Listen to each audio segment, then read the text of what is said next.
มีเคยดูเลยเล่นพวกไรนักเรียนให้ดูดีสุขีวันเกิดสิ่งประเสริฐใจว่าตั้งใจให้ได้สมดังฝันใฝ่ก็ยังใจทุกวันทีร่ำรวยเงินทองยศศักดิ์ให้คนรักมีดาเด่นรักสิ่งใดให้รู้ว่ารักอายุยืนปลอดโรคปลอดภัย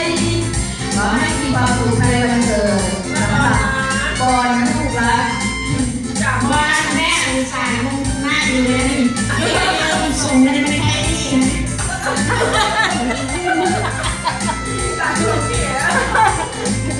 บอลนี่บ้านอยู่นะแม่ไม่ไปพูดอะไรอ่ะบอลเป็นที่หยอกแก้พูดเฉยๆไม่ต้องส่งมาก็ได้มีเต็มกระเป๋าแม่บอกบอลเรื่องอะไรให้ด้วยบอกฮะพอแต่บอลมีกระซิบบอกแม่ก็คือแม่เล่นไพ่ได้รวยนะแค่นี้พอใจ